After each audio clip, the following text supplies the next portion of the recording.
الصبح بدا من طلعته. نبی پاک صلی اللہ تعالی علیہ وسلم نے حج ایک فرمایا. قربانی حضور جس دن مدینے آئے اس وقت شروع فرمائی اور ہر سال حضور قربانی دیتے تھے. ہر سال دو جانور ذبح فرمائے. یا رسول اللہ صلی اللہ تعالی علیہ وسلم دو کا کیا مقصد فرمایا؟ ایک میری طرف سے ایک میری غریب امت کی طرف سے. یا رسول اللہ صلی اللہ علیہ وسلم کس طرف سے فرمایا؟ ایک میری طرف سے ایک میری امت کی طرف سے. کبھی فرمایا ایک میری طرف سے ایک میرے اہل بیت اور میری امت کی طرف سے. دو جانور حضور نے ذبح فرمائے. اور پھر میرے حبیب پاک صلی اللہ تعالی علیہ وسلم کے غلام مولا علی شیر خدا، ابن ماجہ کی روایت ہے، حضرت علی شیر خدا فرماتے ہیں کہ نبی پاک علیہ الصلوۃ والسلام دو جانور ذبح کرتے تھے. خود حضرت علی کی جب باری آئی تو انہوں نے بھی دو فرمائے. تو صحابہ نے پوچھا کہ علی دو کیوں؟ دو کس لیے؟ تو حضرت علی رضی اللہ تعالیٰ عنہ فرمانے لگے مجھے میرے حبیب نے وصیت فرمائی تھی کہ علی تو نے دو کرنے، ایک اپنی طرف سے کیا کرنا، ایک میری طرف سے کرنا. تو میں ایک اپنی طرف سے دیتا ہوں، ایک اپنے نبی پاک کی طرف سے دیتا ہوں صلی اللہ علیہ. دو جانور. آپ لوگوں نے سنی ہوئی ہے یہ بات کہ مہینہ کھانا نہیں پکتا تھا حضور کے گھر میں. حضرت عائشہ فرماتی ہیں 3 چاند اور 3 سورج کٹھے کبھی نہیں دیکھے جب ساتھ روٹی بھی کھائی ہو. یعنی 3 دن مسلسل کبھی کھانا نہیں کھایا. قربانیاں کتنی دی بولیے؟ حضرت علی شیر خدا کا مکان کوئی نہیں اپنا، کوئی گھر نہیں بنایا. مولا کائنات شیر خدا، میں نے یہ بات پھر دوہرا رہا ہوں، پہلے بھی میں نے عرض کی تھی، پکا کرنے کے لیے دوہرا رہا ہوں. حضرت علی کا کوئی کاروبار نہیں بظاہر. بی بی صاحبہ فرماتی ہیں کہ کئی ہفتے صرف سرکہ اور کھجوریں. قربانیاں کتنی؟ اسی سارے صاحب لان ٹورے ہیں کہ ساڑھے تے لگ دیئے کہ نہیں پکا. اور پھر جب بات ہوتی ہے دینے کی تو ماحول اور ہوتا ہے، جب لینے کی باری ہوتی ہے تو ماحول اور ہوتا ہے. قربانی واجب ہے اس شخص پر جس کے پاس 52.5 تولے چاندی یا 7.5 تولے. لیکن میں 7.5 تولے والا فتویٰ نہیں دیتا، میں 52.5 تولے چاندی والا فتویٰ دیتا ہوں. اس لیے کہ 52.5 تولے چاندی تو شاید تولہ یا 1.5 تولہ سونے کے برابر ہی ہو جائے. ٹھیک ہے نا جی؟ تو 7.5 تولے سونا 50-60 ہزار روپیہ جس آدمی کے اکاؤنٹ میں موجود ہے وہ قربانی کرے. بلکہ امام شافعی رحمت اللہ علیہ فرمایا کرتے تھے جس نے 3 کمروں کو تالا لگایا ہوا ہے وہ 3 کمرے فارغ ہیں، اس کے کسی کام کے نہیں، ان کی قیمت کا حساب لگائے. چھت پہ سٹور بنا دیا ہے کوئی مطلب نہیں اس کا، اور جو ویسے رکھے ہوئے ہیں کوئی معنی ہی نہیں کمرے کا. فرماتے تھے حساب لگائے قربانی کرے. رب کریم کی بارگاہ میں دینے کا جب معاملہ آیا تو گول کر گیا کام. میرے رسول کائنات سرور عالم صلی اللہ علیہ وسلم کا جب اپنے لیے چیزیں استعمال کرنے کا ماحول ہے تو محبوب پاک علیہ الصلوۃ والسلام نے مہینہ روٹی نہیں پکائی. یہاں جو آدمی ہر جمعرات کو 4 کلو بکرے کا گوشت پکاتا ہے اور ہر تیسرے دن مرغی کا گوشت لاتا ہے، وہ قربانی کی باری آتی ہے تو کہتا ہے میرے پہ لگتی نہیں. وہ ٹھیک ہے ابا جی لے آئے، ابا جی کی طرف سے قربانی ہے، اس دفعہ ابا جی کی، اگلی دفعہ اماں جی کی، اس سے اگلی دفعہ دادی جی کی. او خدا کے بندو، جس آدمی کے پاس پیسے ہیں پہلے اپنی قربانی واجب ہے. میری بات کی سمجھ آ رہی ہے عزیزوں کو؟ جو آدمی صاحب استطاعت ہے پہلے کس کی قربانی کرے گا؟ وہ کمائی کرتا ہے، اس کے اپنے اکاؤنٹ میں تنخواہ آتی ہے، ابا جی کے اکاؤنٹ میں نہیں آتی. اس نے اپنا بینک بیلنس چوری بھی رکھا ہوا ابا جی سے. پہلے اپنی قربانی کرے. اگر اس کو شوق ہے، دل کرتا ہے تو ایک اور خریدے، پھر ابا جی کی طرف سے کرے. اگر اللہ نے توفیق دیا تو ایک اور خریدے، اماں جی کی طرف سے کرے. اور اگر اس کے دل کو اللہ ٹھنڈک عطا کرے، سکون کرے، تو پھر اپنے رسول کی طرف سے بھی قربانی دے، پھر اپنے محبوب کی جانب سے بھی قربانی کرے. نبی پاک صلی اللہ تعالی علیہ وسلم نے ہر سال 2 قربانیاں دی. 10 سال کل کتنی ہوگی 10 سالوں میں بولیے؟ اور جب حضور حج کرنے گئے نبی پاک نے 63 اونٹ ذبح فرمائے. ایک اونٹ میں کتنی قربانیاں ہوتی ہیں؟ 63 اونٹ حضور نے ذبح فرمائے. اور حدیث بڑی مزیدار ہے. حضرت ابو ہریرہ رضی اللہ تعالیٰ عنہ فرماتے ہیں کہ جب اونٹ ذبح کرنے کی باری آئی تو ہم سوچ رہے تھے، پریشان تھے کہ یہ تو بڑا مشکل ہے ذبح کرنا. بڑا مشکل ہے، اس کو تو نہر کرنا پڑتا ہے، گرانا پڑتا ہے، باندھنا پڑتا ہے۔ سب سے مشکل کام اونٹ ذبح کرنا ہے، تو نبی پاک صلی اللہ علیہ وسلم کی تو عادت کریمہ ہے، اپنے ہاتھ سے ذبح کرتے ہیں حضور۔ وہ ہمارا اللہ خیر کرے، اب اللہ ہی حافظ ہے۔ ذبح کرنا تو دور کی بات ہے، ہمارا جو بی اے پاس لڑکا ہے نا، اس کو ڈر آتا ہے جانور کے پاس کھڑے ہوتے ہوئے۔ کہتے ہیں بچوں کو اندر لے جاؤ، 10 سال کا 12 سال کا اندر لے جاؤ، ذبح کرنا روئے گا۔ اب بس کرو یار، یہ کس قوم سے تمہارا تعلق پڑ گیا ہے؟ ہمارے تو 12 اور 14 سال کے معوذ اور معاذ ابو جہل کی گردن کاٹ کے رکھ دیا کرتے تھے، اور تو بچہ بکرا ذبح کرنے سے ڈرا رہا ہے۔ اس کو کھڑا کر لا کے، قربانی تو جہاد کی ٹریننگ ہے، وہ کھڑا کر، اس کو کہا بیٹا یہاں کھڑا ہو، اللہ کے رستے میں بکرے کی گردن کاٹنی ہے۔ اگر کوئی شخص خدا رسول کے دین کی مخالفت کرے، کفر کا جھنڈا اٹھائے، تو اس کی گردن بھی کاٹنی ہے۔ یہ ٹریننگ ہے بچوں کے لیے۔ یہاں عجیب ماحول ہے، ڈر لگ رہا ہے، پیچھے ہٹ جاؤ۔ اور جس صاحب کی قربانی ہے وہ بھی کوئی 1.5 کلومیٹر کے فاصلے پہ کھڑے ہیں، دور کھڑے ہو کے دیکھ رہے ہیں۔ نفیس ہی بڑے ہیں جناب، لطیف ہی بڑے ہیں۔ کپڑوں کو کوئی قطرہ خون کا لگ گیا تو بڑی مصیبت بن جائے گی۔ اور امیر آدمی، اس کا تو گھر کسائی نے خود فون کیا ہے کہ صاحب سب سے پہلے میں آپ کے گھر آؤں گا۔ اس کو پتہ ہے کہ منہ مانگی قیمت ملے گی۔ مہربانی فرمائیں، قربانی میرے رسول پاک صلی اللہ علیہ وسلم سے زیادہ نفاست والی طبیعت کسی کی نہیں۔ صحابہ کہتے ہیں اتنا حسین محبوب کا انداز تھا کہ کبھی کپڑوں پہ مکھی بھی نہیں بیٹھی تھی۔ اور حضور سے ہم سلام لیتے تھے، دست مبارک چومتے تھے تو ہمارے ہاتھوں سے کستوری کی خوشبو آنے لگتی تھی۔ اور فرماتے ہیں نبی پاک کا ہاتھ یوں ہوتا تھا کہ برف بھی اتنی ٹھنڈی نہیں جتنا پیارا حضور کا ہاتھ ٹھنڈا ہوتا تھا۔ پھر بھی حضور دست مبارک میں خنجر پکڑتے، جانور کو لٹاتے اور اپنی طامت کو سمیٹتے، اور اللہ کے حبیب گھٹنا رکھتے اس کی گردن پر، اور بسم اللہ اللہ اکبر کہہ کے ذبح فرماتے۔ حضور خود دست مبارک سے۔ تو اتنا زیادہ نازک مزاج ہو گیا ہے کہ اب یہ والی سنت ادا کرنا مشکل ہو گیا تیرے لیے۔ 63 اونٹ ہیں، اور صحابہ کرام علیہم رضوان فرماتے ہیں کہ حال یہ ہے ہم سوچ رہے ہیں کیسے ذبح کریں گے، کیا کریں گے، کیسے گرائیں گے۔ اور نبی پاک صلی اللہ علیہ وسلم کہتے ہیں ہم ابھی سوچ میں ہی تھے کہ حضور نے چھری پکڑی۔ خنجر جب حضور نے اٹھایا تو فرماتے ہیں اونٹ دوڑتا ہوا آیا اور نبی پاک کے سامنے آ کے لیٹ گیا۔ فرماتے ہیں اللہ کے رسول نے بسم اللہ اللہ اکبر کہہ کے ذبح کیا، اس نے ٹانگ بھی کوئی نہیں ہلائی، پیر بھی کوئی نہیں ہلایا۔ وہ کسی شاعر نے بڑی عجیب بات کہی تھی، اس نے کہا پھنسی جو دام میں بلبل تو لگی یوں کہنے، کرے گا قتل کیا تو نے جب اسیر مجھے، کباب شمع کے شعلے پہ کیجیو صیاد، شکل گل نظر آئے دم اخیر مجھے۔ وہ کہتے ہیں بلبل کو شکاری، صیاد شکاری، شکاری نے پکڑ لیا بلبل کو، تو صیاد سے بلبل کہنے لگی تو نے پکڑا ہے تو قتل تو کرے گا ہی نا، کھائے گا تو صحیح، ایک میری منت ہے۔ شکاری کہنے لگا وہ کیا؟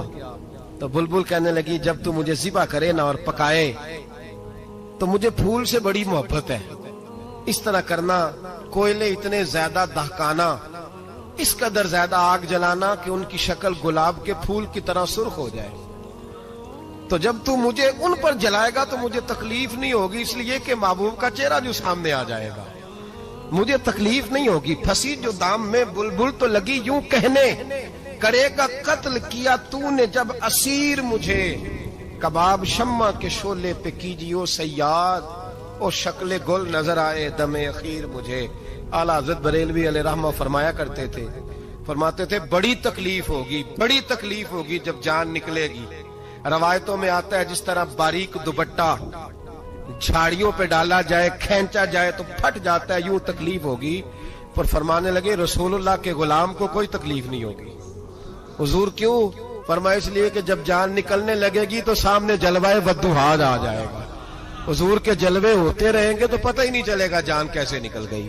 پھنسی جو دام میں بلبل، تو صحابہ فرماتے ہیں کہ اونٹ دوڑتا ہوا آیا، حضور کے سامنے آ کے لیٹا، نبی پاک نے ذبح فرمایا اور فرماتے حد ہو گئی۔ حضور نے توجہ فرمائی تو دوسرا دوڑتا ہوا آ گیا، تیسرا آ گیا۔ حضرت ابو ہریرہ فرمایا کرتے اونٹ ایک دوسرے کو دھکے دیتے تھے، پیچھے ہٹ جا، پہلے میں نے جانا ہے، پہلے میں نے جانا ہے۔ 63 اونٹ وادی منا میں حج کے موقع پر میرے رسول پاک نے دست مبارک سے ذبح فرمائے۔ ہر قربانی حضور نے اپنے ہاتھوں سے فرمائی. قربانی واجبات دین میں سے، ضروریات دین میں سے ہے، اور کوئی اتنا لمبا چوڑا مسئلہ نہیں. بہت ساری چیزوں کو خود بخود مشکل کر لیتے ہیں. ٹی وی پہ خبر آتی ہے فیصل آباد کے 2 بیل ہیں، بھولو اور ڈولو، پتہ نہیں کتنے من ان کا وزن ہے. ان سے پوچھا جا رہا ہے کہ بھولو ڈولو کھاتے کیا ہے؟ تو کہتے ہیں بادام کھاتے ہیں، مکھن کھاتے ہیں. یہ جناب پتہ نہیں ان کو دودھ کتنے کلو روز پیتے ہیں، اور بھولو ڈولو بیچارے سے خود نہیں چلا جا رہا. لگ ایسے رہ جیسے وہ خود کہہ رہے ہیں مہربانی کرو ہمیں ذبح کر لو. اب تو اٹھا بیٹھا بھی نہیں جا رہا. او خدا کے بندو، دین کی اصل حقیقت کو سمجھو. یہ تو حضور نے فرمایا خوبصورت جانور لاؤ، یہ کس حدیث میں آیا ہے کہ اسے بادام کھلاؤ؟ آج لوگ انسانوں کو روٹی نہیں مل رہی اور جانوروں کو بادام کھلا رہے ہو. اس کے حصے میں جو اللہ نے شے رکھی ہے نا، وہ چارہ ہے. اس کو چارہ کھلاؤ اور اچھے طریقے سے پیٹ بھر کے کھلاؤ. جانور کو پیٹ بھر کے چارہ کھلایا جائے تو جتنی اس کی طبیعت ہوتی ہے اس حساب سے وہ صحت مند ہو جاتا ہے. باقی یہ تو آپ کسی شخص کو اتنا کھلا دیں کہ اس کا پیٹ اتنا بڑا ہو جائے، پھول جائے، تو وہ بیچارہ تکلیف میں آئے گا کہ نہیں آئے گا؟ یہ کس قسم کا ماحول ہے؟ ایک بکرا بکا ہے لاہور میں، اور سیٹھوں نے شرطیں لگائی ہوئی ہیں، میں 5 لاکھ کا لایا ہوں تو میں 9 لاکھ کا. یہ کیا چکر ہوا؟ مجھے اتنا کھلایا جی، اس کو فلاں چیز. یہ کس نے کہا ہے کھلانے کا؟ بادام کھانا کس حدیث میں آیا؟ کس صحابی نے اپنے بکرے کو بادام کھلائے؟ کس نے مکھن کھلایا؟ کس نے پیڑے کھلائے؟ بس کرو. عجیب تماشا لگ گیا. اور یہاں تو اتنی بری حالت ہو گئی ہے کہ عورتیں ناچنے لگی ہیں قربانی کے جانوروں کے آگے، بیبیاں بیچنے لگی ہیں. اللہ کے غضب کو آواز نہ دو. یہ قربانی ہے کہ ہر چیز کا، مذہب کی ہر شے کا مذاق بنا دیا ہے. جس دین نے عورت کی اپنی قربانی بھی ہو تو اس کو ذبح کرنے کی اجازت نہیں دی، مرد ذبح کرے گا. جو دین کہتا ہے کہ عورت ذبح نہیں کرے گی، وہ عورت بیچ سکتی ہے اللہ کے جانور؟ یہاں جس کا میں نے رمضان میں بھی کہا تھا، پھر بات دہراتا ہوں، سارا سال ناچتے گاتے ہیں، اور عید کا موقع آتا ہے تو 2-4 مولوی بٹھا کے وہ دین سکھانا شروع کر دیتے ہیں. کوئی پتہ ہی نہیں، کوئی خبر ہی نہیں. جس بوتل میں کل تک شراب بک رہی تھی اسی میں دودھ پلاؤ گے؟ جس برتن میں کل تک پیشاب تھا اس میں آج لوگوں کو شہد پلاؤ گے؟ بس کرو، یہ مذاق نہیں، یہ رسول اللہ کا دین ہے. نبی پاک سید عالم صلی اللہ تعالی علیہ وآلہ وسلم نے کوئی ذمہ عورت کے کوئی چیز نہیں لگائی ایسی جس میں اسے مردوں کے ساتھ شامل ہونا پڑے. اور عورت سمجھ ہی نہیں رہی کہ یہ اس کی تذلیل ہے، عزت نہیں.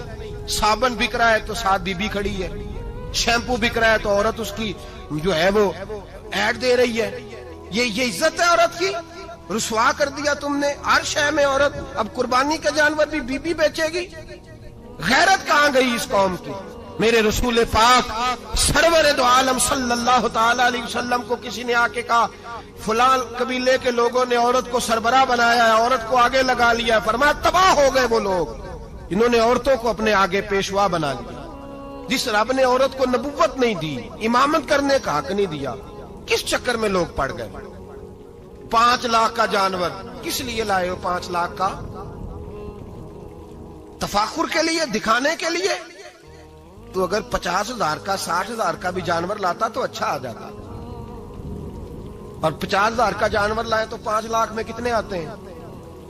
بولے تو 10 جانور ذبح ہوں گے تو کتنے غریبوں تک گوشت جائے گا؟ کتنے گھروں کا بھلا ہوگا؟ ہر چیز کا چکر الٹا کر دیا گیا ہے. اور یہ صرف حج کے لیے ہوتی تو میرے رسول پاک ہر سال قربانی نہ کرتے. اور میرے نبی پاک قربانی دینے کا حکم.